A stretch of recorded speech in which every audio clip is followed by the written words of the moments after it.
So recently in the news, I got to see Neil deGrasse Tyson here defending his anti-scientific propaganda and his ideology that there's more than two genders. Let's check it out. My only point was that if who you decide is male and female... We don't decide that. Biology determines that. ...in the street is a construct of style and trends and what the beauty industrial complex wants you to see.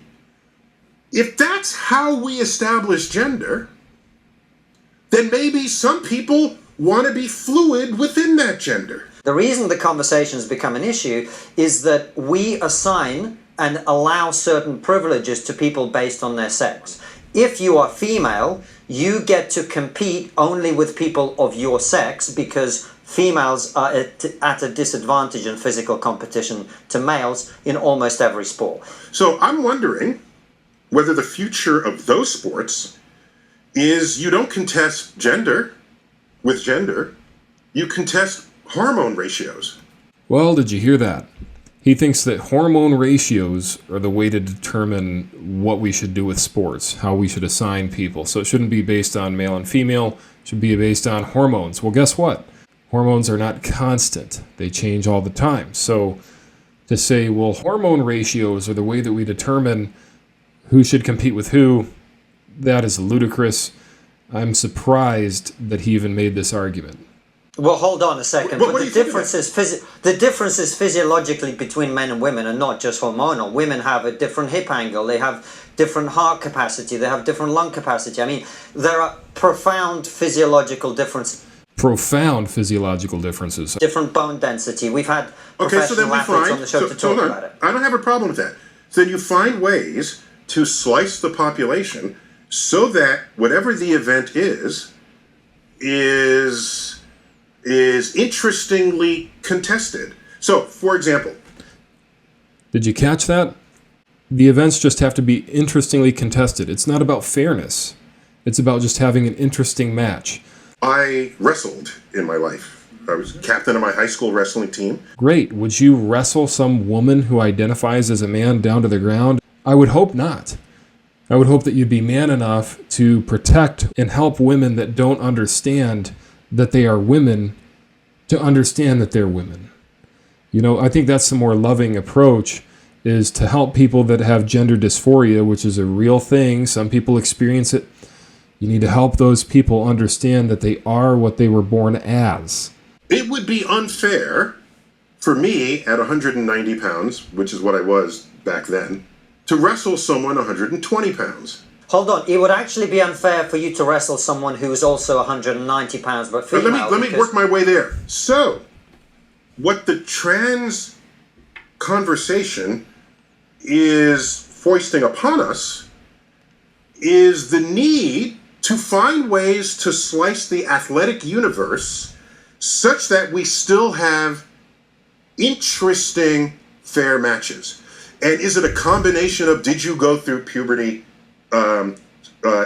as a male and then transition? Did you have puberty blockers? Look at how confused he is. What is your hormone level now?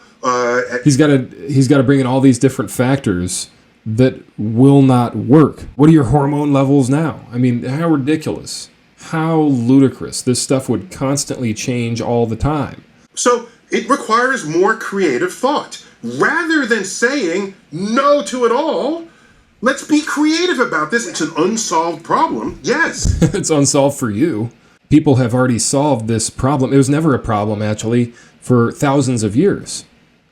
Only now are people like you coming along and saying, well, this is such a problem. What are we going to do? Here's what we can do. Tell people to quit playing charades as if it's real. If a dude dresses up in high heels and a skirt, it doesn't mean he's a woman. It means he's a man that's masquerading as a woman, who's a counterfeit. There are men trying to get into women's prisons. They're identifying as women just so that they can get into women's jail cells. Are you going to trust some criminal that committed some horrific crime or murder to tell you the truth about their gender? Are you kidding me?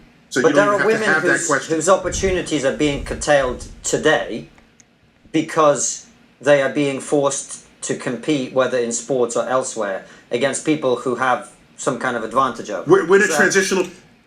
And this is what it comes down to, is women are being forced into situations that they don't want to be forced into. It is absolutely bigoted to believe in transgenderism and to push that on other people when we know there's only two genders, when we know that this is a scientific fact. Don't get on me and call me bigoted for just pointing out the elephant in the room here.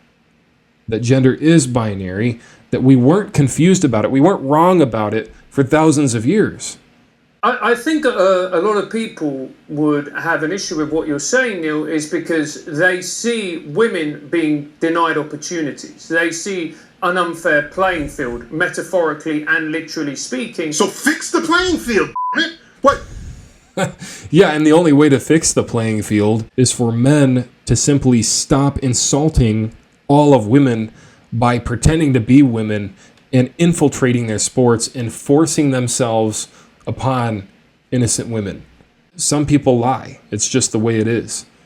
And some people lie in your face, and then they want to tell you that you have to accept that lie that they just spoke.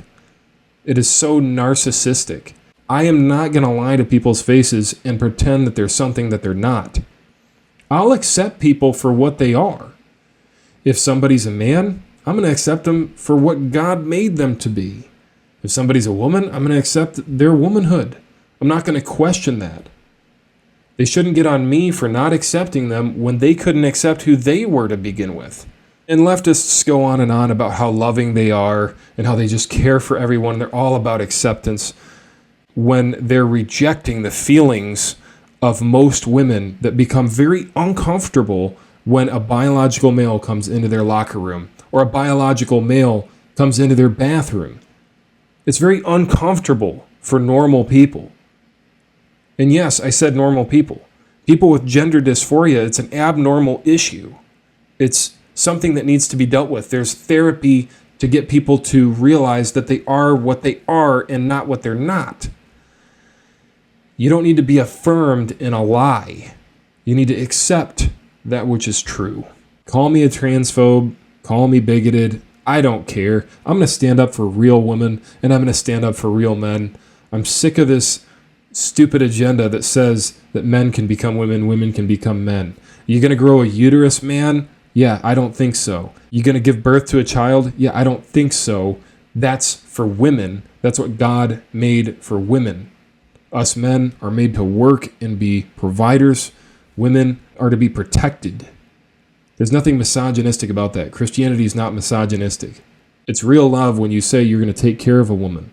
When you go the Bible path and take the Bible way of loving and providing for a woman and marrying a wife.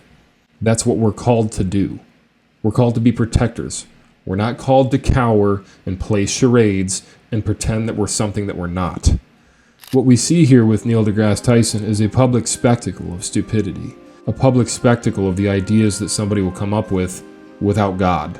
Once you take God out of the equation, once you start saying wild things like you think the world created itself from magic, I might add, or that we descended from chimps or fish, once you enter in the land of fantasy land where you're seeing there's more than two genders and that men can become women, etc., you really realize that there is a real spiritual battle going on here. That this isn't just a difference of opinion. This is a literal fight. And if Neil deGrasse Tyson and others are going to so boldly say that they think there's more than two genders and they're going to be proud of their lies, I'm not going to be ashamed of the truth. And I'm certainly not going to be ashamed of Jesus Christ. With that being said, I hope you all enjoyed this video. God bless.